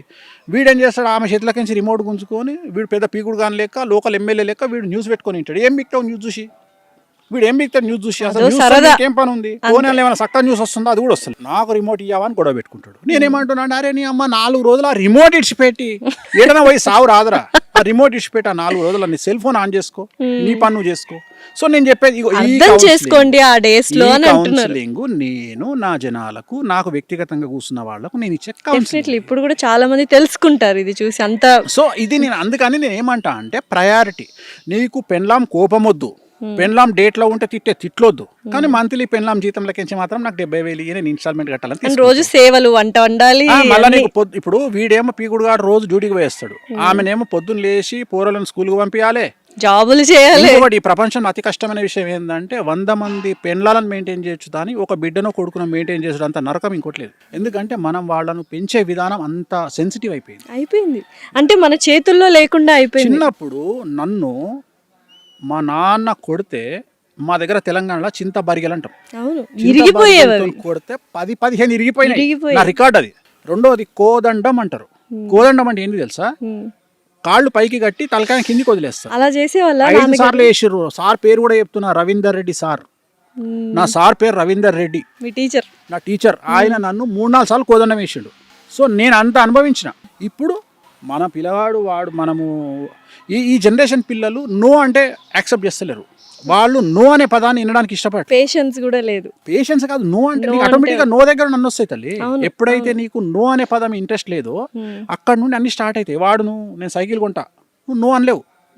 వాడు ఏది చెప్పినా నువ్వు నోరు మూసుకొని అడగడు, సైకిల్ కావాలి నాకు. నేను అదే చెప్తున్నా. సో ఈ పిల్లల్ని పెంచడము అంత కష్టము. నేను అందుకనే చాలా వరకు సజెషన్ చేస్తా, ఒక్కడే పిల్లగాడు ఒక్కడే. పిల్ల పుట్టిందా మీ అంత అదృష్టవంతులు లేరు. ఎందుకంటే కొడుకులు పుడితే వాడు ఏం చదువుతాడో, ఏం చేస్తాడో, వాడు ఏం అలవాట్లకు అవుతాడో, వాడు ఏ పోక్సోలు ఇరుకుతాడో, వాడు ఇప్పుడు నువ్వు చెప్పినట్టు ఏ డ్రెస్సులు బాగలేకపోతే ఏ అమ్మాయిని గెలుపుతాడో, ఎటు పోతాడో, పెంట అయ్యి మళ్ళీ వాడు ఏ జైల్లో పడతాడో, ఈ మళ్ళీ ఉన్న కుటుంబానికి చెడ్డ పేరు తెస్తాడు. ఇవన్నీ అదే అమ్మాయి అనుకో, పద్ధతిగా పెంచుకోవచ్చు, పద్ధతిగా అందంగా పెంచినాం అనుకో, ఎవడో వాడు రాజు వచ్చి పెళ్లి చేసుకొని పోతాడు. ఓకే, రాణి కావాలంటే రాజు దొరికితే చాలు, కానీ రాజు కావాలంటే నానా సంకలనం కాలేదు. సార్ ఫ్యూచర్ లో పెళ్లిళ్ళు ఉంటాయంటారా సార్? ఉండవా? ఉండవు. మరి ఏంటి సార్, ఇంకా అన్ని లివ్ ఇన్ రిలేషన్షిప్లే అంటారు? అప్పుడు జాతకాలు, జ్యోతిష్యులు వీళ్ళందరూ పని ఉండదు, చాలా కష్టపడాల్సి వస్తుంది జ్యోతిష్కులు. అయితే ఫ్యూచర్ లో చాలా కష్టపడాలా మీరు? సార్ వేరే జ్యోతిష్యం ఉంటాయి ఒకటే కాదుగా, వేణుస్వామి గారికి ఉన్నవి చాలా వ్యాపారాలు ఉన్నాయి. అంటే మన ఇంతమందికి చెప్పాను నేను అనేది ఏంటంటే, ఇప్పుడు ఏదో ఒక అప్లికేషన్, ఇప్పుడు జ్యోతిష్యం రేపు పొద్దున ఇప్పుడు నువ్వు అన్నావు ఏఐ వచ్చింది ఆగిపోయింది, నేను అట్లా ఇంతమందికి చెప్పే నేను తప్పెందుకు చేస్తా? నేను ఇప్పుడు ఒక ఎలక కానీ పాము కానీ 10 పొక్కలు చేసుకుంటుందంట. ఒక పొక్కలు కట్టే పెట్టంగా ఇంకో పొక్కలు బయటికి వెళ్ళిపోతుంది. అట్లనే నేను కూడా ఒక ఇన్కమ్ ఆగిపోతే ఇంకో ఇన్కమ్ రెడీగా చేసుకుంటా. అట్లా నేను ఎప్పుడు 5-6 ఇన్కమ్ల మీద బతుకుతా. ఎందుకంటే ఏ ఇన్కమ్ అన్నా ఏ క్షణమైనా ఆగిపోవచ్చు. నేను అట్లాంటి మెంటాలిటీ. అంటే ఉదాహరణ, నేను ఎంత ప్రిపేర్ అయి ఉంటా అంటే, మొత్తం భారతదేశంలో ఈ రాబోయే 2-3 సంవత్సరాలలో ఇంటర్నెట్ ఆగిపోతుంది అని చెప్పిన ఏకైక వ్యక్తి వేణుస్వామి. ఇప్పుడు కూడా చెప్తున్నా, ఇంటర్నెట్ ఆగిపోయిందంటే మన పరిస్థితి ఏంది? బ్యాంకుకు పోయినావు, బ్యాంకులు పనిచేయవు. ఎప్పుడు ఆగిపోతుంది? ఎప్పుడన్నా ఆగిపోవచ్చు. గురువు అధిచారంలో ఉన్నాడు, ఎప్పుడన్నా ఆగిపోవచ్చు. రేపే ఆగిపోవచ్చు, ఇవాళనే ఆగిపోవచ్చు. నువ్వు అబ్జర్వ్ చేస్తే గత 4 నెలల నుండి మన మొబైల్ ఫోన్స్ సరిగా పనిచేయట్లేదు. గత 4 నెలల నుండి మన ఇంటర్నెట్ మొబైల్ నెట్వర్క్ సరిగా పనిచేయట్లేదు. ఒకవేళ మీరు అబ్జర్వ్ చేసి ఉంటే ఫ్రీక్వెంట్గా ఈ సంవత్సరం జనవరి నుండి మనకు రెగ్యులర్గా ఎప్పుడైతే యుద్ధం స్టార్ట్ అయిందో అప్పటి నుండి మన మొబైల్ నెట్వర్క్లో ఇష్యూస్ స్టార్ట్ అయినాయి, మీరు అబ్జర్వ్ చేసి ఉంటే. సో ఇది ఎప్పుడన్నా జరగవచ్చు. మొబైల్ నెట్వర్క్ ఆగిపోయి ఇంటర్నెట్ ఆగిపోయింది అంటే, నువ్వు షాపుకు పోయి పప్పు అడిగితే వాడు పైసలే అడుగుతాడు. నువ్వు పైసలు లేవు, మొబైల్ ఫోన్ తీసి ఇట్లా GPA అన్నావు అనుకో, నీ ఫోన్ తీసి ఆడ పడేస్తాడు. 17 Pro Max పో అంటాడు ఇంటికి. సో డబ్బులు పెట్టుకోవాలి. సో అందుకని నికరంగా డబ్బులు పెట్టుకోండి. పదే చెప్తున్నా, ఆయిల్ రేట్ పెరుగుతుంది, ఆయిల్ 400 అవుతుంది, పాల రేట్ పెరుగుతుంది 200 అవుతుంది, బియ్యం రేట్ పెరుగుతుంది 200 అవుతుంది. రాబోయే కాలంలో గ్యాస్ దొరకదు, పెట్రోల్ దొరకదు, నూనె దొరకదు, డీజిల్ దొరకదు. అన్నిటికంటే ముఖ్యం లిక్విడ్ క్యాష్ దగ్గర పెట్టుకోవాలి. సో ఎన్ని రోజులు నెట్వర్క్ బంద్ అయిపోతుంది? చెప్పలేము, అది నేను కాదు కదా బంద్ చేసేది. సో కేతు బంద్ చేస్తాడు కాబట్టి ఎన్ని రోజుల్లో బంద్ కావచ్చు. ఒక రోజు బంద్ కావచ్చు, 5 రోజులు బంద్ 2 రోజులకు. ఇంకొకటి, ఇది ఎందుకు డిస్కషన్ చేస్తున్నా అంటే, ఇప్పుడు ఒకవేళ 1 వీక్ బంద్ అయింది అనుకో, ఆల్మోస్ట్ ఆల్ ఇండియాలో ఉన్న పిల్లలలో 10-15% పిచ్చోళ్ళు అవుతారు. ఎందుకు తెలుసా? మొబైల్ ఫోన్ ఇవ్వకపోతే ఎవ్వడు ముద్ద నోట్లో దిగుతలేదు. ఫస్ట్ మన చేతిలో రపకమని ఫోన్ పెట్టాలి, నోట్లో ముద్ద పెట్టాలి. వాడి ఈ ఫోను మనం ఇవ్వకపోతే ఇసిరి కొడితే గంపండు పడుతుంది పోయి. ఒకవేళ మన కర్మ ఏంటంటే నెట్వర్క్ లేకపోయినా వాడు ఇసిరి కొడతాడు. వాడికి తెలియదు ఇది నెట్వర్క్ అని. ఇప్పుడు మనకంటే నెట్వర్క్ లేదు అనే జ్ఞానం, ఇంగిత జ్ఞానం ఉంది, వాడికి తెలియదు ఆ విషయం. వాడికి ఫోన్ ఇట్లా కొట్టగానే రాకపోతే ఇసిరి కొడతాడు వాడు ఫోను. సో నేను అనేది ఏంటంటే, ఒకవేళ మనకు మొబైల్ ఇంటర్నెట్ పోయి ఫోన్లు పనిచేయకపోతే మన పిల్లల పరిస్థితి ఏంది, తల్లుల పరిస్థితి ఏంది, తిండి ఎవడు పెట్టాలి వీళ్ళకు? సో ఇంత ఆలోచిస్తా నేను. అంటే ఇంత దూరం ఆలోచిస్తా నేను ప్రతిదీ అంత నా చుట్టూ ఉండే వాళ్ళని ఎప్పుడు నేను కాషన్ చేస్తుంటాను, జాగ్రత్తగా ఉండండి, ముందు చూపు ఎక్కువ చెప్తుంటా. నేను వేణుస్వామి చెప్పింది 5 ఏళ్ల తర్వాత జరిగేవి ఉంటాయి. చాలా 5 ఏళ్ల తర్వాత ఏం జరుగుతుందో చెప్తారా మాకు? ఇంపార్టెంట్ థింగ్స్ ఇవి జరుగుతాయి. ఇంపార్టెంట్ థింగ్స్ ఏమవుతుంది అంటే, బంగారం రేటు 5 లక్షలు అవుతుంది. 5 లక్షలు అయిపోతుందా? వెండి 6 లక్షలు అవుతుంది. బంగారం కంటే వెండి ఎక్కువ అయిపోతుంది. వెండి పెరుగుతుంది, 6 లక్షలు అవుతుంది. తర్వాత బియ్యము 200 అవుతుంది, పాలు 200 అవుతుంది, పెట్రోలు డీజిలు ఆల్మోస్ట్ ఆల్ దొరకకపోవచ్చు. సో ఎలక్ట్రిక్ వెహికల్స్ మీద ఆధారపడాల్సి వస్తుంది. తర్వాత చాలా విచిత్రమైనటువంటి మాట, ఇవాళ మతం గురించి మాట్లాడే జనాలు నెత్తిన పెట్టుకుంటున్న సమాజం 2-3 ఏళ్ళ తర్వాత మతం గురించి మాట్లాడితే దొంగలను చూసినట్టు చూస్తారు. సో అప్పుడు మతాన్ని గురించి కాకుండా మనకు తిండి ఎవడు పెడతాడని ఆలోచిస్తాం. మన భారతదేశం నడిచేదే జాతీయ నేను చెప్పే స్థాయిలో. పాయింట్ నీకు అర్థం కాలే. మతాన్ని పక్కన పెట్టేది 2 అంశాలు, ఒకటి ఆకలి, 2 ప్రాణాపాయం. సో అక్కడ పనిచేయవు మతం. అంటే ఉదాహరణ, నువ్వు ఆపత్కాలంలో ఉన్నావు, నీ ప్రాణం పోతుంది, సో నిన్ను ఆదుకోవడానికి ఒకడు వచ్చిండు, నీకు అవసరం కాదు. అవసరం కరెక్ట్. అట్లనే నీకు ఆకలి అవుతుంది, నీకు అన్నం లేదు, నీకు ఎవడో ఒకడు వచ్చి అన్నం పెడుతుండు, అప్పుడు మతం పనిచేయదు. ఆ స్టేజ్కి భారతదేశం వస్తుంది. అదేంటి సార్, ఇంకా 10 years లో వన్ ఆఫ్ ద రిచెస్ట్ ఎకానమీలో. నేను అవన్నీ మాట్లాడతలేను తల్లి, అవన్నీ నేను జాతకాలు. నేను అనేది ఏంటంటే ఈ విశ్లేషణలు పోస్ట్ మార్టం నేను చేయ, పోస్ట్ మార్టం నాకు అనవసరం. నేను అనేది జాతకం గురించి మాట్లాడుతున్నాను. గురువు అతిచారంలోకి పోయిండు, ఏమవుతుంది అంటే మాట్లాడుతున్నా, అంతేగాని అది ఏమవుతుంది నాకేం తెలుసు. నేను అనేది ఇప్పుడు ఏమవుతుంది నాకు. సో జాగ్రత్తగా ఉండమని హెచ్చరిస్తున్నారు భారతీయులందరినీ పక్కన పెడితే నన్ను నమ్మేటోళ్ళను, నన్ను తిట్టేవాడు ఎలాగో తిడతాడు, నన్ను నమ్మే వాళ్ళకి చెప్పదలుచుకున్న పాయింట్ ఏంటంటే, ఎప్పుడు సంవత్సరానికి సరిపడా ధనాన్ని దగ్గర పెట్టుకోండి.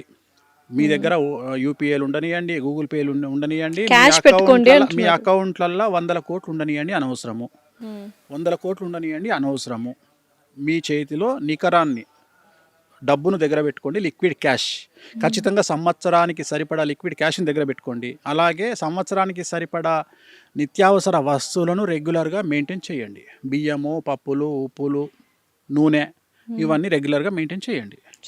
సో సాధ్యమైనంత వరకు సోలార్ వైపు మళ్ళీ ప్రయత్నం చేయండి, ఎలక్ట్రిక్ వెహికల్స్ తీసుకునే ప్రయత్నం చేయండి. సో కంపల్సరీ చాలామంది ఇవి పాటిస్తారు. అండ్ మంచి విషయాలే చెప్పారు యాక్చువల్గా చెప్పాలంటే. ఎలక్ట్రిక్ వెహికల్స్ కావచ్చు, డబ్బు దగ్గర పెట్టుకోవడం కావచ్చు, ఇవన్నీ. సార్ స్విమ్మింగ్ అంటే ఇష్టం అన్నారు కదా, ఏంటి 4-5 గంటలు అలాగా తేలిపోయి ఒక ఆసనం వేసి ఉండిపోతారంటే స్విమ్మింగ్ పూల్లో? అంటే మాకు ఇది మా పూజలలో, వామాచారంలో కొన్ని పూజలు ఉంటాయి. ఆ పూజలకి ఏంటంటే మేము ఏ వ్యక్తికి అయితే మంచి జరగాలని చెప్తామో, అంటే వామాచారంలో చెడు చేయొచ్చు, మంచి చేయొచ్చు. అప్పుడు అది చెడు చేస్తే అది బ్లాక్ మ్యాజిక్ అయిపోతుంది, చేతబడి అయిపోతుంది కదా. చేతబడి అంటే దాని ఉద్దేశం ఏంటంటే, చేతబడి అనేది తప్పు, దాని పదం తప్పు. చేతబడి అంటే జనరల్గా మనకు చేతబడి అనేది దట్ ఈస్ ఏ క్రియేచర్. అంటే అది నిజంగా చేయగలిగిన వాళ్ళు ఇప్పుడు లేరు. జనరల్గా మనకు చేతబడులు జరుగుతున్నాయని చేతబడి, బాణామతి అనేది చేసేవాళ్ళు లేరు. సో మన దగ్గర ఉన్నది సత్కాలు పెట్టేవాళ్ళు ఉన్నారు. సత్కాలు పెట్టేవాళ్ళు అంటే ఉదాహరణ నువ్వు చూస్తుంటావు, 3 రోడ్ల కూడలిలో కొబ్బరికాయ, నిమ్మకాయలు, గుడ్లు, ఇవి సత్కా అంటారు. వీటిని జనరల్గా మనకు జరిగిన చెడును తీసేసి అక్కడ పెడతారు. దాని నుంచి ఎవరు దాటితే వాళ్ళకి అది అంటుకుంటుంది. సో నేను అవి తీసేయడంలో నెంబర్ 1. సో అలాంటివి నేను చేతబడి, బాణామతి చేసినా నేను తీయగలుగుతాను. నేను ప్రయోగాలు, ప్రయోగం నీకు తెలిసిన ప్రయోగము, నువ్వు చేతబడి బాణామతి అన్నావు కదా, కాదు, మార్జాల తంతు అంటే పిల్లితో చేతబడి చేస్తారు. ప్రయోగం నాట్ చేతబడి, ప్రయోగం. మూషిక తంతు ఎలుకతో చేస్తారు, పక్షి తంతు పక్షితో చేస్తారు, యాపిల్తో చేస్తారు. ఇదంతా చెడే, చాలా వరకు చెడి. ఎక్కువ ఇది బాగా నార్త్ ఇండియా, మనం కలకత్తాలో చూస్తాం.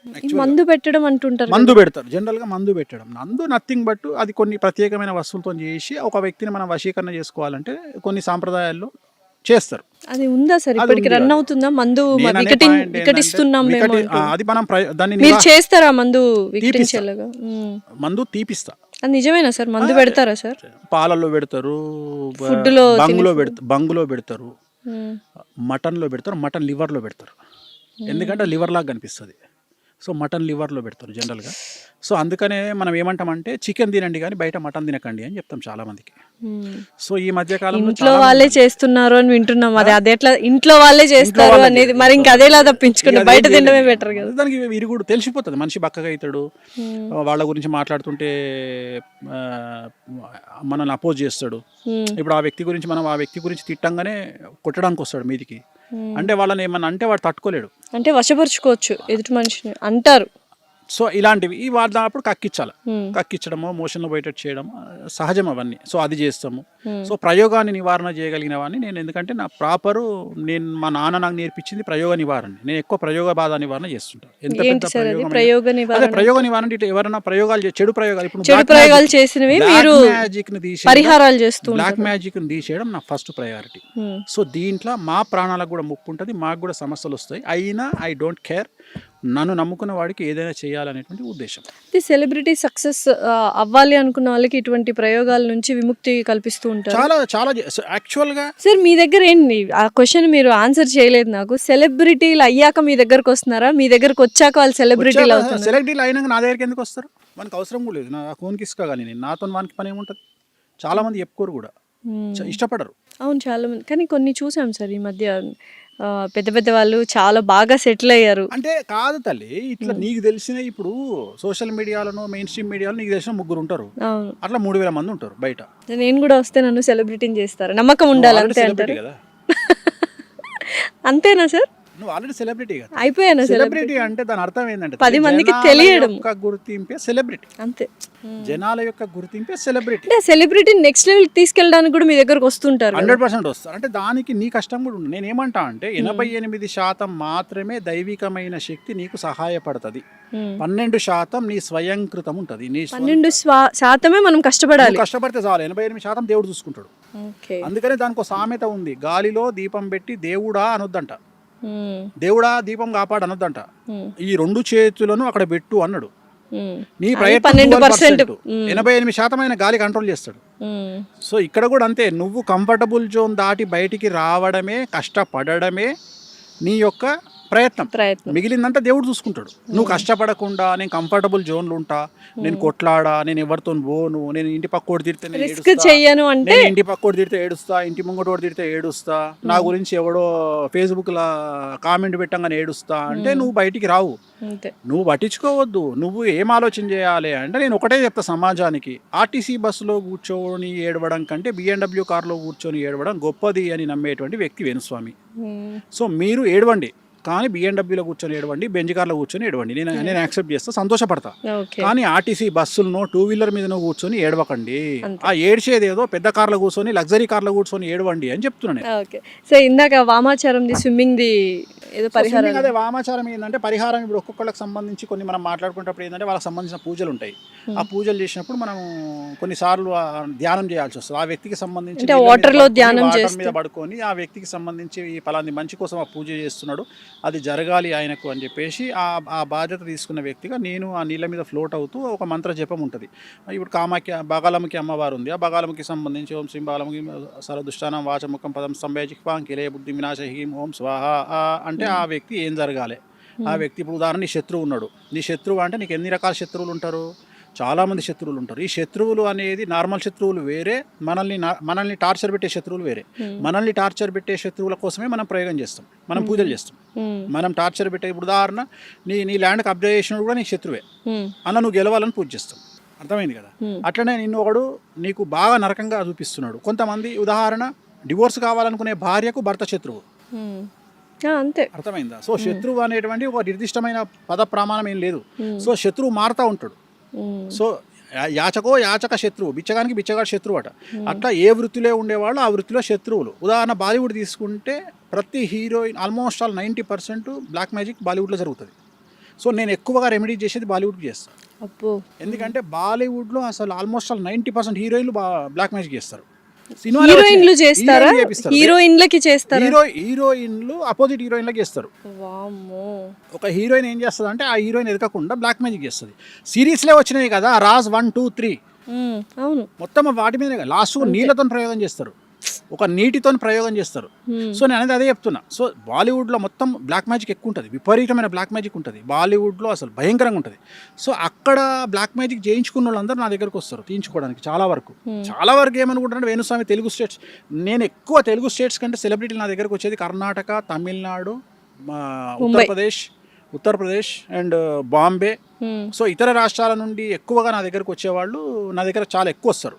తెలుగు వాళ్ళు సెలబ్రిటీలు చాలా తక్కువ.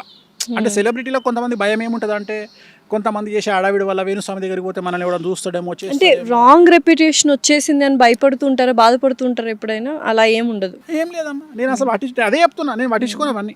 నేను అసలు ఇప్పుడు నేను ఒకటే నమ్ముతా. నేను ఎట్లా నమ్ముతా అంటే, ఇప్పుడు నేను ఉదాహరణ, నేను మా అమ్మను ఒక హాస్పిటల్కి తీసుకుపోతున్నా లోపలికి. మా అమ్మ కండిషన్ సీరియస్గా ఉంది, హాస్పిటల్ తీసుకుపోతున్నా. నేను తీసుకుపోయేటప్పుడు పక్కన డెడ్ బాడీ మీద ముసుగు కప్పి తీసుకొస్తారు బయటికి.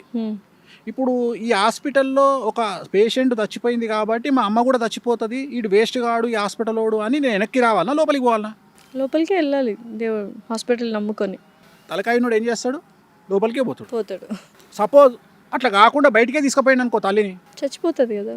నేను అంతే. నా దగ్గరికి నువ్వు రాకపోతే నాకు వచ్చిన నష్టం ఏం లేదు, వేరేటోడు వస్తాడు. నా అర్థమైంది. దగ్గరికి నువ్వు రాకపోతే వేరేటోడు వస్తాడు. నేను నా దగ్గరికి కొంతమంది మేధావులు చాలా మంది వచ్చి, స్వామి మా దగ్గర చాలా మంది క్లయింట్లు, నీది నువ్వు చూపించుకొని పో, వేరేటోని గురించి మాట్లాడకు, మన అపాయింట్మెంట్ దొరికినప్పుడు చూద్దాం, ఇక్కడ నేను ఖాళీ లేక కూర్చోలే. డెఫినెట్లీ. సో ఇంత బిజీగా ఉన్నారు కదా, మరి మిమ్మల్ని అప్రోచ్ చేయాలంటే బాగా అంటే సామాన్యులకి బాగా కాస్ట్లీ ఏం లేదు. సెలబ్రిటీ తెలుగు స్టేట్స్ లో అతి తక్కువ రెమ్యునరేషన్ తీసుకునేవాడిని నేను ఒక్కనే, జాతకానికి 6,000. నువ్వు నమ్ముతావా? మన దగ్గర 50,000 స్టార్టింగ్, మన దగ్గర 50,000 తెలుగు స్టేట్స్లో, రెండవది 30,000, మూడవది 16,000 ఆస్ట్రాలజర్స్. మీరు మాత్రం 6,000 తీసుకుంటా మనిషికి. Last time 2 years back interview చేసినప్పుడు కూడా ఇదే నంబర్ చెప్పారు. ఇప్పుడు కూడా అదే చెప్తున్నా.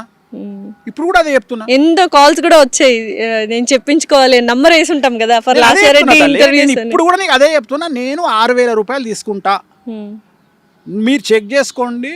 నాది 4th కింది నుండి పైన 50,000 తీసుకునేవాడు ఉన్నాడు, 30,000 తీసుకునేవాడు ఉన్నాడు, 16,000 తీసుకునేవాడు ఉన్నాడు. నేను 6,000 తీసుకుంటున్నా. కానీ నా బిల్డప్ జనాల్లో ఎట్లా ఫీల్ అవుతారంటే, వేణుస్వామి 1,00,000 రూపాయలు తీసుకుంటాడు అన్నట్టు సీన్ క్రియేట్ అయింది. నేను తీసుకోను, నేను 6,000 తీసుకుంటా. రెండోది, అవసరమైతేనే పూజ రాస్తా. సాధ్యమైనంత వరకు నేను రాసే పూజలు కాళహస్తి, త్రయంబకేశ్వరు, లేకపోతే తిరునల్లారు, కామాఖ్య, ఇవే ఉంటాయి. నేను చేయాలి అంటే నిజంగానే నీకు అంత సీన్ ఉండి నువ్వు దాన్ని పెట్టుకోగలిగిన స్థాయి నీకు ఉంటేనే. ఉదాహరణ, నీ దగ్గర ఒక 100 కోట్లు ఉంటే నేను ఒక 5 లక్షల పూజ రాస్తా, నీ దగ్గర ఒక 10 కోట్లు ఉంటే నేను ఒక 5 లక్షల పూజ రాస్తా. అంత లేని వాళ్ళు ఎలా సార్? దానికి తగ్గట్టుగానే చేస్తాను. అందుకనే లేని వాళ్ళకు అందుబాటులో ఉండే పూజలే చెప్తా. మళ్ళీ ఏం చెప్తా, నువ్వు సెట్ అయినగా చేద్దామని చెప్తా. నా ఉద్దేశం ఏంటంటే, ఇప్పుడు బాయిలో ఉన్నోడిని ఫస్ట్ పడుకున్నోడిని లేపాలి, లేపినాక నిలబెట్టాలి, నిలబెట్టినాక నడిపియాలి, నడిపించినాక పరిగెత్తించినాక ఇంకా ఏదైనా రేజ్ చేపియాలి. అప్పుడు మీరు ఎంటర్ అవుతారు, మీరు చేయాలి పూజలు. ఫస్ట్ నేను ఏం చేస్తా అంటే, వాడిని పడుకున్నోని లేపుతా, లేపి నిలబెడతా, నడిపిస్తా, పరిగెత్తిస్తా, అప్పుడు నేను ఇన్వాల్వ్ అవుతా.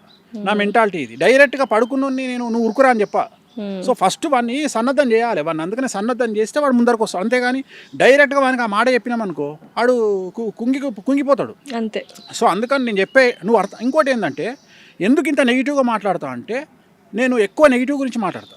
ఎందుకు మాట్లాడతా అంటే, నెగిటివ్ కటీబటీగా ఒకరి జీవితం గురించి చెప్పేస్తారు కాబట్టి, నెగిటివ్ కూడా చెప్పేస్తారు కాబట్టి చాలా రెప్యుటేషన్, ఫేమ్ అనేది దెబ్బతినింది అని నేను అనుకుంటున్నాను. అంటే అట్లేముండదు తల్లి, అట్లేముండదు. యాక్సెప్టెన్సీ ముఖ్యం. ఇప్పుడు డాక్టర్ దగ్గరికి పోయినాం, క్యాన్సర్ సిమ్టమ్స్తో పోయినాం. క్యాన్సర్ రావద్దు అని కోరుకోవాలి తప్ప డాక్టర్ క్యాన్సర్ లేదు అని చెప్పాలని కోరుకోవద్దు. క్యాన్సర్ ఉంది అంటే తిట్టుకుంటాం మనం, అదే జరుగుతుంది. ఏంటంటే, క్యాన్సర్ ఉన్న తర్వాత ఎలా బ్రతకాలి, ఎలా ఫేస్ చేయాలి అనేది డిస్కషన్ చేయాలనేది నా బాధ్యత, నా పద్ధతి. సో చాలా మంది ఏం చేస్తారంటే, క్యాన్సర్ వచ్చినా క్యాన్సర్ లేదు అని చెప్తారు. నేను ఆ టైపు కాదు. నేను సిమ్టమ్స్ని బట్టి, జాతకాన్ని బట్టి నీకు క్యాన్సర్ వస్తుంది అని చెప్తా. నేను చెప్పి దానికి సంబంధించిన రెమెడీ కూడా చేపిస్తున్నా. సో నాదంతా డిఫరెంట్ స్టైల్ ఉంటుంది నాది. నేను ఏమంటా అంటే, జనాలు ఏమన్నా ఇంకోటి, నాలాగా నెగిటివ్ మాట్లాడే మనిషి ఒకవేళ పాజిటివ్ మాట్లాడితే ఎట్లుంటుంది, ఆ వ్యక్తి ఎంత ఖతర్నాక్ తీసుకుంటాడు. సో అందుకని ఆన్ స్క్రీన్ నెగిటివ్ మాట్లాడతా, ఆఫ్ స్క్రీన్ నేను మాట్లాడే పాజిటివ్ తట్టుకోలేరు ఎవరు. నేను అంత ఎక్స్ట్రీమ్. ఆన్ స్క్రీన్ నెగటివ్ మాట్లాడినా ఆఫ్ స్క్రీన్ వాళ్ళకి మంచిగా చేస్తున్నా. మంచి మాత్రమే చేస్తున్నా. ఎందుకు చేస్తా అంటే, దీని ఇంపాక్ట్ ఎట్లుంటుంది అంటే, ఎప్పుడు నెగిటివ్గా మాట్లాడే వేణుస్వామి మన గురించి పాజిటివ్గా మాట్లాడిండు అంటే, ఆ వ్యక్తి మీద ఇంపాక్ట్ అనేది కొన్ని crores% ఉంటుంది. డెఫినెట్లీ. అది నేను ఇదంతా స్ట్రాటజికల్గా చేస్తా. నేను నెగిటివ్గా మాట్లాడతా, ఆ పర్సన్ నా ముందర కూర్చున్నప్పుడు పాజిటివ్గా మాట్లాడతా, ఆ మనిషికి నేను ఇచ్చే బూస్టింగ్ అట్లాంటిది. ఎందుకంటే నేను డీల్ చేసేది సెలబ్రిటీలతో డీల్ చేస్తా కాబట్టి, సెలబ్రిటీ ఒక్కడు కాదు అక్కడ, సెలబ్రిటీ మీద ఆధారపడి ఉన్న కొన్ని వందల కుటుంబాలు, డెఫినెట్లీ సెలబ్రిటీల మీద ఆధారపడి ఉన్న కొన్ని వేల కుటుంబాలు, వాళ్ళందరినీ దృష్టిలో పెట్టుకొని నేను కౌన్సిలింగ్ ఇస్తా, వాళ్ళందరినీ దృష్టిలో పెట్టుకొని నేను పూజలు చేస్తా. సో ఇంత ఎక్స్ట్రీమ్ ఆలోచన చేయగలగాలి. సో చాలామంది బేసిక్గా నేను అదే చెప్తా. ఇప్పుడు ఒక అమ్మాయి వచ్చి నాకు నా మొగడి వల్ల కష్టమవుతుంది అనగానే, ఏం కాదు ఇంకో సంవత్సరం చూడు, మన ఇంటి పక్కడు ఏమని అనుకుంటాడు, లేకపోతే ఏమవుతుంది, ఇవన్నీ ప్రతి ఇంట్లో జరిగే, ఇది చెప్పొద్దు.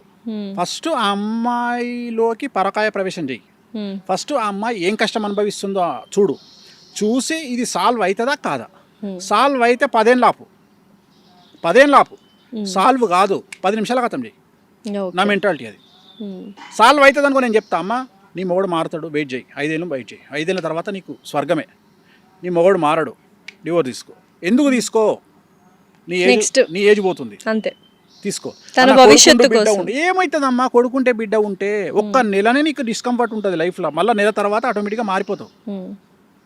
అంతే, సేమ్ కార్ డ్రైవ్ చేసినట్టే ఉంటుంది, పెద్ద కొత్తగా ఉండదు. హైదరాబాద్లో కార్ డ్రైవ్ చేస్తే చాలు, ప్రపంచం అంతా నడిపించవచ్చు. తెలిసిపోతుంది. సో అట్లనే అంతే, ఒక నెల రోజులు కష్టం అవుతుంది. Okay. సో ఇవన్నీ, సో నేను అంత నాది బీ ప్రాక్టికల్. అంతే, అంటే ప్రాక్టికాలిటీ ఎక్కువ ఉంటుంది కాబట్టి ఎక్కువగా ప్రాక్టికల్ గా మాట్లాడే మనుషుల్ని. ఇప్పుడు కష్టపడితే సుఖం దక్కుతుంది. కష్టపడితే సుఖం ఎడ దక్కుతుంది? కష్టపడితే సుఖం దక్కుతుంది అంటే గాడిద కష్టపడుతుంది. సో మంచోడు బాగుంటాడు అంటే గుళ్ళె పూజ చేస్తాడు, కోటీశ్వరుడు కావాలి. మంచోళ్ళకే చాలా కష్టాలు వస్తున్నాయి కదా ఈ గుళ్ళె కలియుగంలో. పూజ చేసే పంతులు మంచిగా ఉండాలి, ఎందుకంటే ఆయన రోజు పూజ చేస్తాడు కాబట్టి. మరి ఆయననే చక్కగా చూడని దేవుడు మనల్ని ఎందుకు చూస్తాడు అంటే ఇది జాతకాల మీద ఆధారపడి ఉంటుంది తప్ప గుళ్ళె పూజ చేసే పంతులు బాగుండాలని రూల్ లేదు. అట్లనే రోజు మేకను నరికేటువంటి మటన్ షాపోడు నరకానికి పోడు. డెఫినెట్లీ. సో ఇవన్నీ వాళ్ళ వృత్తులను బట్టి వాళ్ళ పనులను బట్టి వాళ్ళు చేస్తారు. ప్రపంచంలో ప్రతి మనిషికి మీతో మాట్లాడే ఒక నిమిషం టైం వస్తే మీరు వాళ్ళకి ఏం చెప్తారు? ఒకే ఒక 1 minute ప్రతి ఒక్క మనిషితో మీరు మాట్లాడగలరు అంటే ఒక్క 1 minute ఏం చెప్తారు ఆ మనిషికి? సో ప్రపంచం గురించి నేను మాట్లాడను. ఎందుకు మాట్లాడను అంటే దేశ కాలమాన పరిస్థితులు అనేవి ఉంటాయి. భారతదేశంలో కుజదోషం ఉంటుంది, అమెరికాలో కుజదోషం ఉండదు.